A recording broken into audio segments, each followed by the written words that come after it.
नित्यानंद।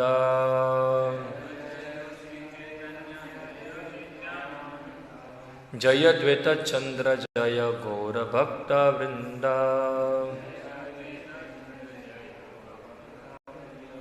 जय जय श्री चैतन्य जय नित्यानंद।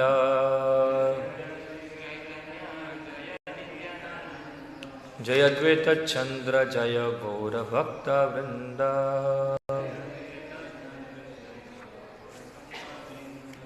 ओम अज्ञानतिमिरन्धस्य ज्ञानञ्जनशलाकया चक्षुरुन्मिलितं येन तस्मै श्रीगुरवे नमः।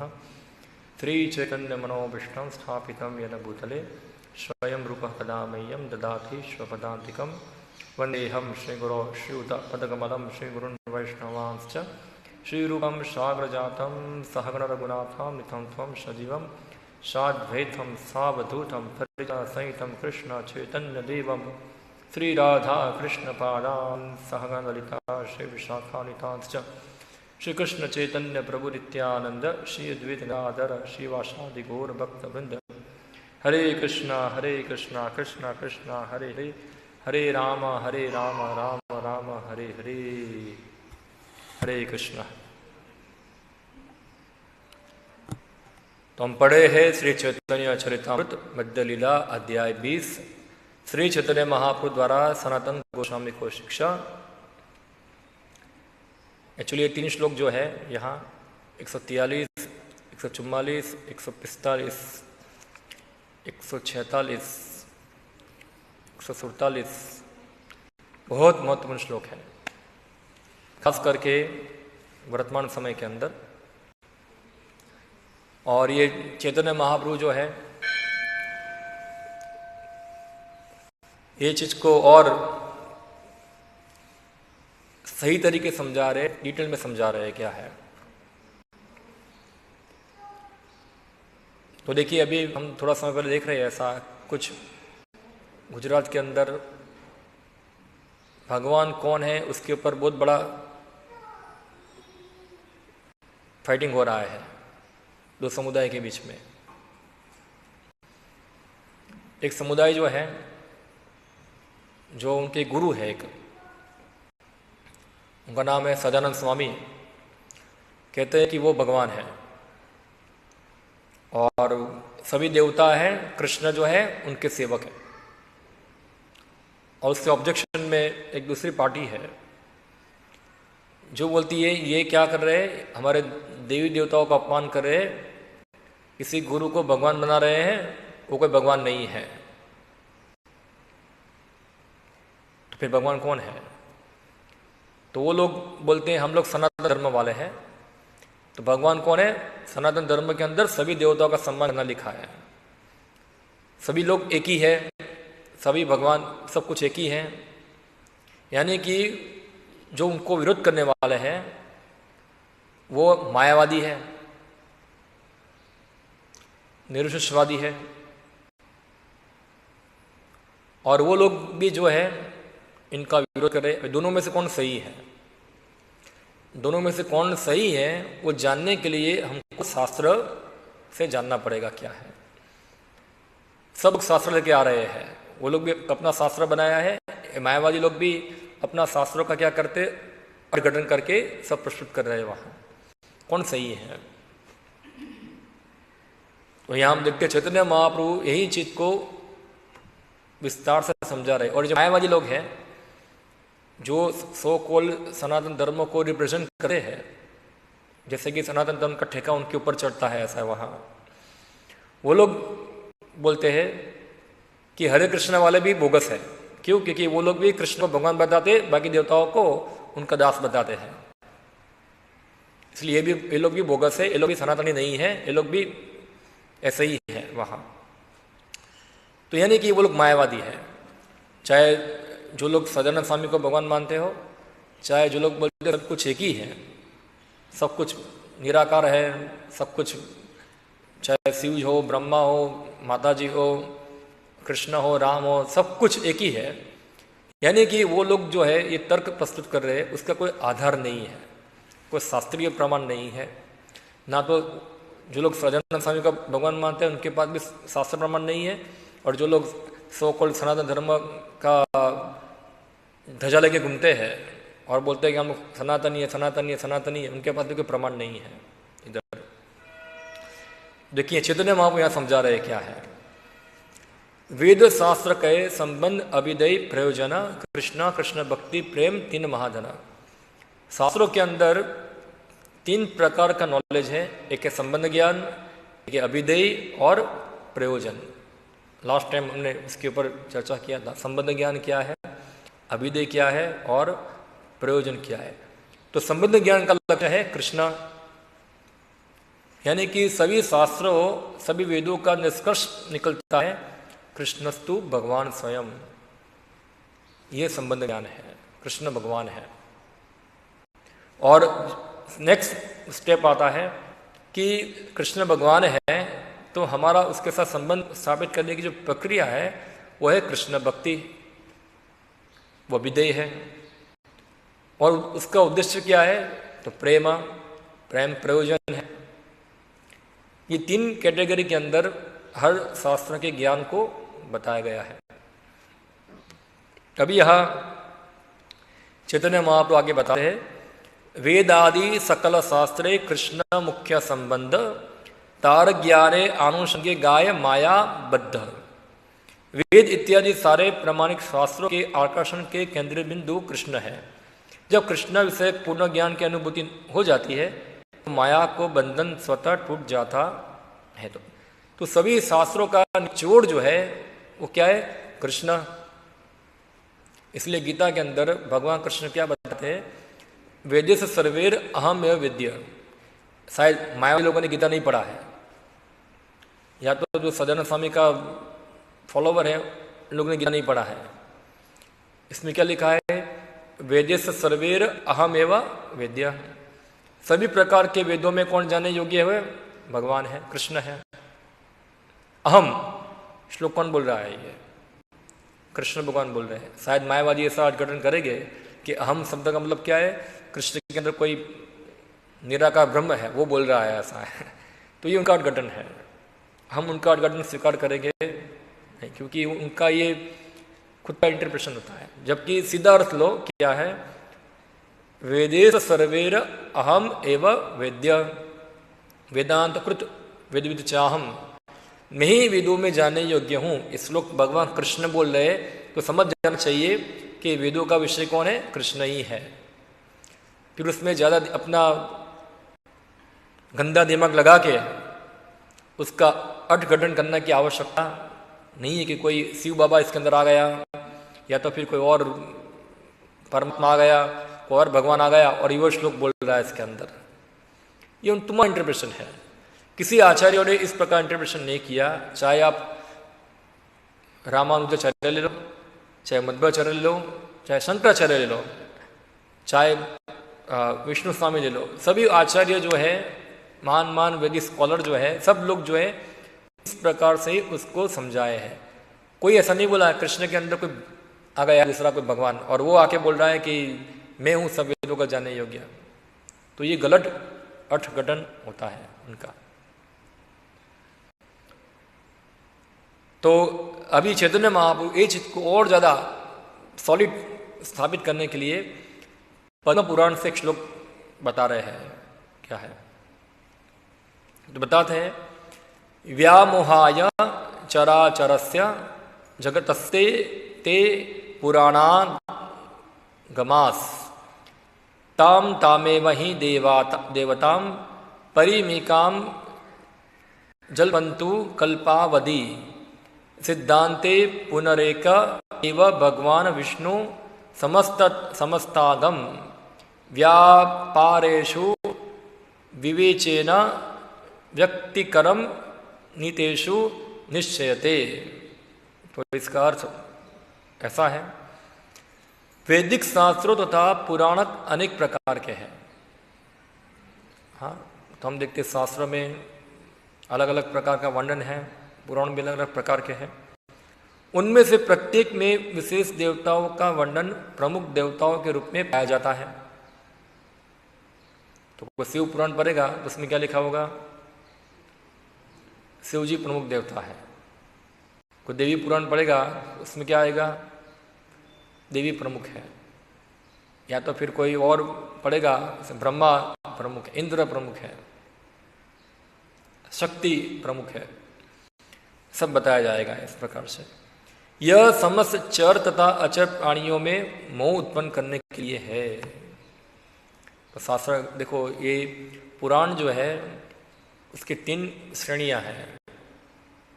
6 पुराण सतोगुणी के लिए है, 6 पुराण तमोगुणी के है और 6 पुराण रजोगुणी लोगों के लिए है। तो जब भी कोई पुराण के अंदर ऐसा वर्णन मिलता है कि ये देवता श्रेष्ठ है, तो समझ जाना चाहिए यहाँ क्या बताए, समस्त चर तथा अचर प्राणियों को मोह उत्पन्न करने के लिए है। तो अभी कोई बोलेगा शास्त्र मोह उत्पन्न क्यों करेगा? क्या आवश्यकता है शास्त्र को मोह उत्पन्न करने की? इसलिए क्योंकि लोग जो है इतने भौतिकवादी है, और लोग जो है जब भी पैदा होते हैं तो वो विशेष प्रकार का गुण लेके आते हैं, और गुण के कारण उनकी विशेष प्रकार की श्रद्धा भी होती है,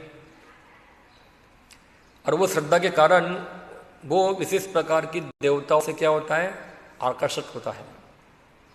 जैसे उदाहरण में दूं, जो लोग मांस खाने वाले हैं, हाँ, उसका आकर्षण स्वाभाविक होगा दुर्गा की पूजा की ओर। क्यों? क्योंकि दुर्गा की पूजा के अंदर ऐसे प्रोसेस है कि जिसमें बलि करना, ये सब करना है, तो वो लोग क्या होगा, स्वाभाविक तमोगुणी है, इसलिए उसका आकर्षण कहाँ होगा, ये चीज की ओर। जो रजोगुणी है वो लोग शिव या अन्य देवता जो होंगे उनसे आकर्षित होंगे, क्योंकि शिव जी जो है वो क्या करेंगे, उनको सब भौतिक फल दे देंगे तुरंत। धनम जनम सुंदरीम जो होगा वो सब तुरंत मिल जाता है शिव जी की आराधना करने से। तो जो लोग रजोगुणी हैं, जो लोग भुक्ति कामी है, स्वाभाविक उनका आकर्षण क्या होगा, ऐसे देवताओं की पूजा करने के लिए। और वो लोग यही शास्त्रों के प्रमाणों को कोट करेंगे। हाँ, जब ऐसे लोगों को जो रजोगुणी तमोगुणी है, ऐसे व्यक्ति को आप समझाओगे कि भाई जीवन का लक्ष्य मुक्ति प्राप्त करने के लिए, उनके दिमाग में घुसेगा नहीं, क्योंकि इतना रजोगुण तमोगुण में, इतने भौतिकवाद में है वो, कि वो समझते जीवन का लक्ष्य क्या है, खाओ पियो मजा करो।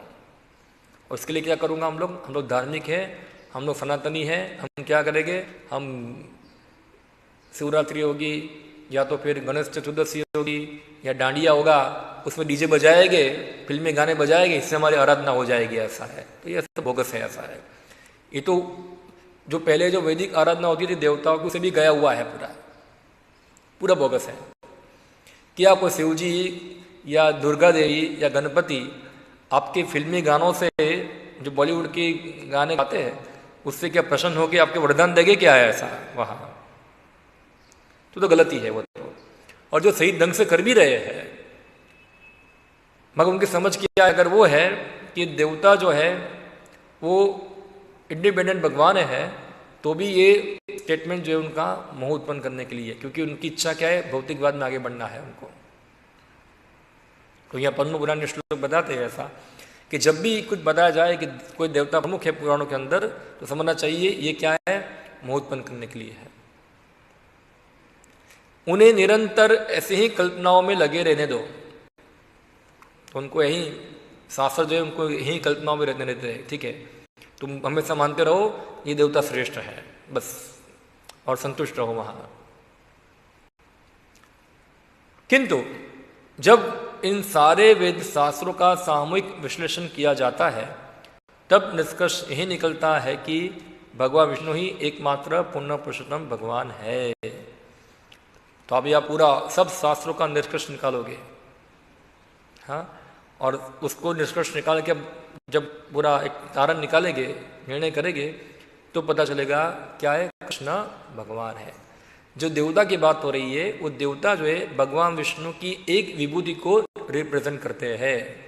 जैसे गीता के अंदर भगवान बताते हैं विभूति योग के अंदर, मैं ही इंद्र हूँ, मैं ही चंद्रमा हूँ, मैं ही सूर्य हूँ, मैं ही शंकर हूँ। इसका मतलब क्या है? तो सभी देवता जो है, जो उनकी विशेष स्थिति है, उसका शक्ति का कारण कौन है? भगवान है, कृष्ण है।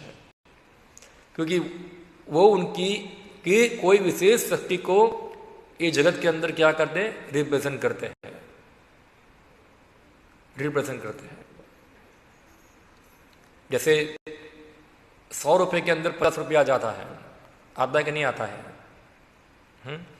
तो भगवान कृष्ण के अंदर सभी देवताओं के पास जो शक्ति है विशेष, जिससे वो देवता विशेष माना जाता है, वो सब शक्ति भगवान कृष्ण के अंदर है। इसलिए भगवान बोलते मैं ये हूं, मैं हूं, मैं हूं। अभी कोई मायावादी बोलेगा ऐसा, देखो भगवान ने सब बता दिया, मैं हूं, इसलिए भगवान में और अन्य देवताओं में कोई अंतर नहीं है, सब कुछ एक ही है, सब कुछ एक ही हो गया। अगर सब कुछ एक होता तो भगवान गीता में क्यों ऐसा बोले, यान्ति देववृता देवान पितृ यान्ति पितृवता भूते जानती भूतानी मध्याजिनोपि माम। अगर ऐसा ही है, भगवान कृष्ण बताते हैं कि मैं ही शंकर हूँ, मैं ही दुर्गा हूँ, या तो मैं ही शिव हूँ, मैं ही गणपति हूँ, मैं ही इंद्र हूँ, मैं ही चंद्र हूँ, मैं ही सूर्य हूँ, तो फिर क्यों गीता के अंदर बोला पड़ा भगवान को यान्ति देववृता देवान, कि जो देवता की पूजा करेंगे देवताओं के पास जाएंगे। तो फिर भगवान को ऐसा बोलना चाहिए यान्ति देववृता ममाम, ऐसा बोलना चाहिए ना, कि जो भी देवता की पूजा करेंगे मेरे पास ही आएंगे। ऐसा कृष्ण भगवान तो गीता में ऐसा नहीं बताए। यान्ति देववृता देवान पितृ यान्ति पितृवता, गीता में भगवान कृष्ण बताते पितृनाम अर्यमास्मिन, सही पितरों में मैं कौन हूं? अर्यमा हूं।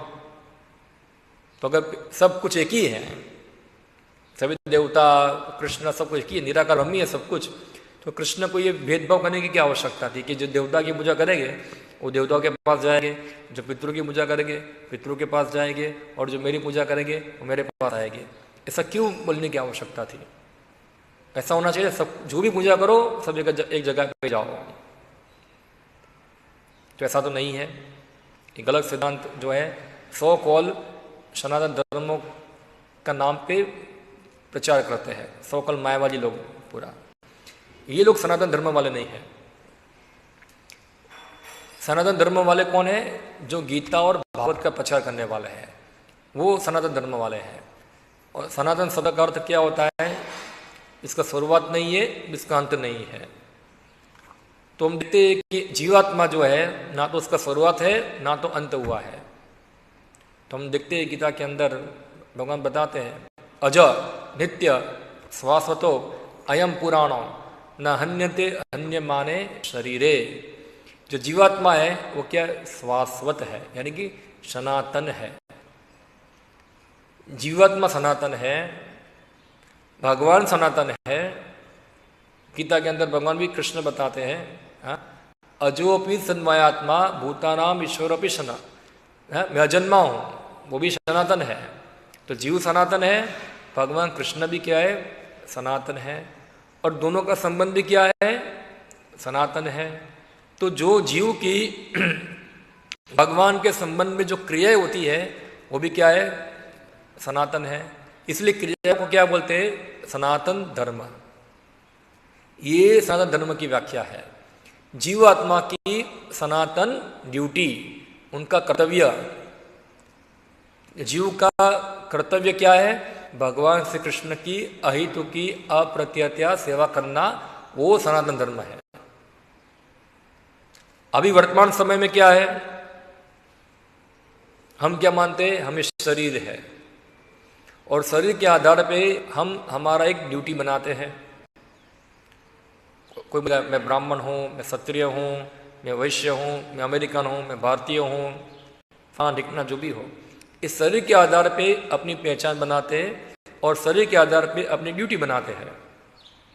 मगर ये ड्यूटी जो है कि मैं फलाना हूँ, ढिकना हूँ, मेरा कर्तव्य है, वो ड्यूटी सनातन नहीं है। आज जो ब्राह्मण है कल वो क्या बनेगा? कुत्ता बनेगा। आज जो अमेरिकन है कल क्या बनेगा? कल चाइनीज बनेगा। तो अमेरिका के प्रति उसका जो धर्म था, ड्यूटी था, वो तो कितने साल तक रहा?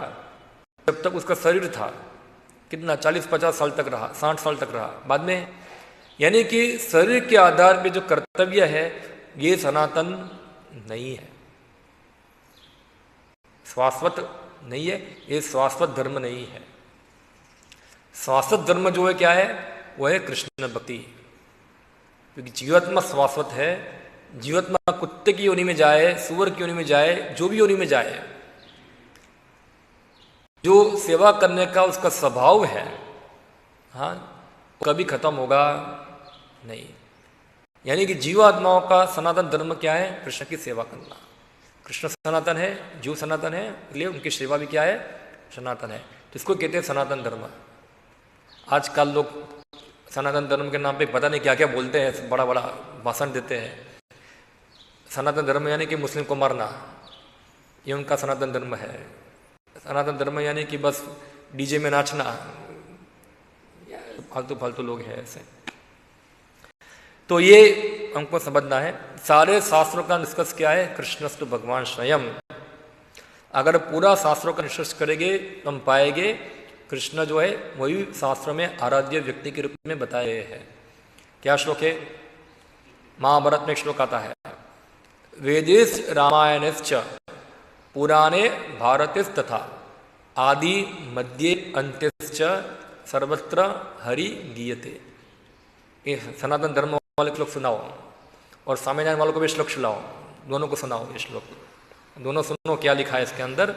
वेदेश रामायणश्च, वेदों में, रामायण में, पुराणे भारतेश तथा, पुराणों के अंदर, महाभारत के अंदर, आदि शुरुआत में, मध्य बीच में, अंत में, सर्वत्र हमेशा हरि गीयते, हरि का ही गुणगान है, हरि का ही गुणगान है।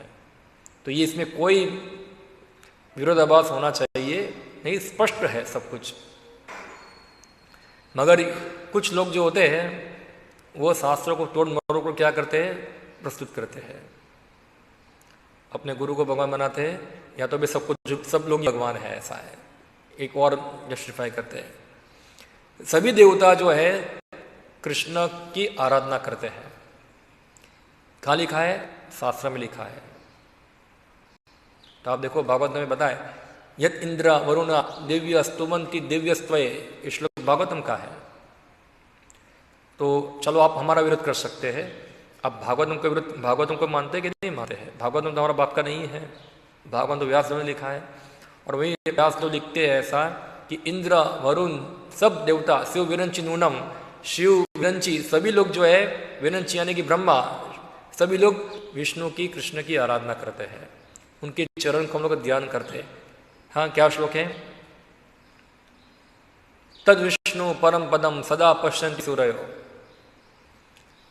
ये श्लोक भी शास्त्र में है। तद विष्णु परम पदम, परम पद यानी कि श्रेष्ठ, तद विष्णु परम पदम सदा पश्यन्ति सूरयो, सूर्यो यानी कि देवता, देवता हमेशा वो परम पद जो है विष्णु वैकुंठ लोक है, उनका हमेशा क्या करते हैं, ध्यान करते हैं। तद विष्णु परम पदम सदा पश्यन्ति सूरयो। और गीता के अंदर भगवान खुश बताते हैं, अहम आदि ही देव देवानाम महर्षि नाम च सर्वशः, मैं ही देवता का क्या हूं, आदि हूं। कितना सारा रेफरेंस शास्त्र से मिलता है, कितना सारा कोट मिलता है, और कैसे कोई व्यक्ति बोल सकता है कि सब कुछ एक ही है, सब देवता एक ही है। या तो कोई गुरु भगवान है, कृष्ण भगवान नहीं है, कृष्ण तो बाद में आए, या तो फिर कृष्ण तो वो भगवान जो है उनके अवतार है। क्या प्रमाण है शास्त्र में? कोई प्रमाण नहीं है। तो हम